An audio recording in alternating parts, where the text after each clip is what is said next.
araw sa inyong lahat guys, Luzon Visayas Mindanao. Ituturo ko sa inyo ang tamang proseso din sa pagpili sa isa kainahin na gagamitin nating pang-materialis na padamihin natin. Unang-una, titingnan natin ang mukha. Yan. Hindi masyadong malaki ang ulo, hindi malaki ang tuhod. Yan. Tapos yan may tahid. Magdumalaga pa lang ito siya. Ito siya linyada nga limon. Yan siya. At saka yung tahidin, hindi rin lagi nating pinabasihan. Kasi mayroon din talaga nga inahin na hindi nagkaroon tahid. Kahit magkapatid sila, ang mga kapatid niyang babae, katulad dito may tahid, ang kapatid niya mayroong walang tahid, okay lang din yan. Hindi din basihan na lahat sila kailangan may tahid. Basta maganda ang sa kanilang pinagalingan nga linyada, mahusay, maayos, maganda ang performance. Yan pinaka-importante. Yan. Tinuturo ko to sa inyong mga baguhan pa lang, parang makakuha kayo kunting idea sa aking mga content video. Pag hanawakan natin, dapat hindi siya pitsuhin. Pagkatapos, hindi mabalakang.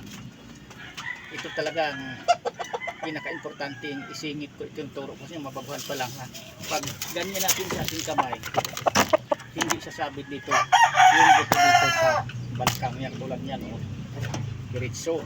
Hindi yung manok kasing mabalakang, medyo malaki labas ang buto yung parang bumukol, kaya sasabit ang daliri natin pag himas natin ganon.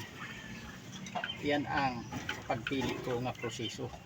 Kasi ang mga manok nga hindi sasabit ang daliri natin, himas natin ganyan, mabilis kumilos.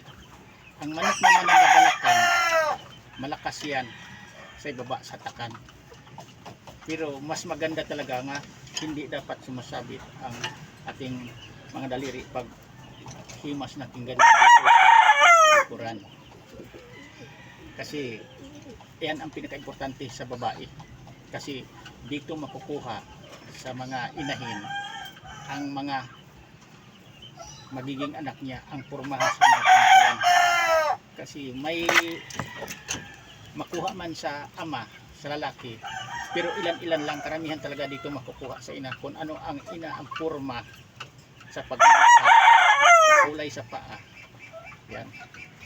Na hindi siya malaki ang tuhod, ganoon din ang kalabasan sa mga anak. Maganda din ang mga pormahan sa mga binti sa mga paa niya, sa tuhod, hindi malalaking tuhod ang ianak niya.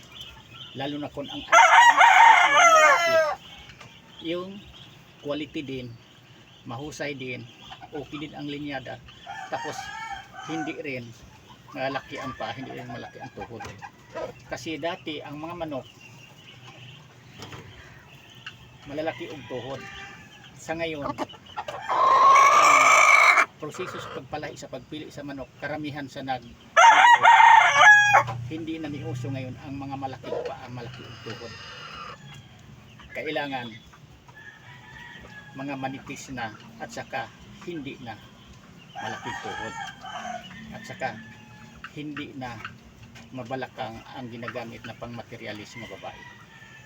Pero kung quality naman talaga yung mabalakang yung inahin, kung mayroon kayo, tapos maganda ang performance, parisan nyo na lang yan ng lalaki din na hindi mabalakang. Ang magiging anak magkaroon ng hindi mabalakang na babae, kung mag-anak o babae, iyan na ang gagamitin nyo, ipagpatuloy nyo, na padamihin nyo ang hindi mabalakang na nagiging anak sa mabalakang yung inahin na maganda ang performance. Yan lang, sana mayroon kayong kunting mapulot matutong mabaguhan pa lang tungkol sa kaalaman ko sa pagpili ng paghimas pa lang. Kung magmamanok tayo, alam na natin ang pagpili sa isang kainahin, dapat hindi mabalakang. Yan lang, thank you ulit sa unod.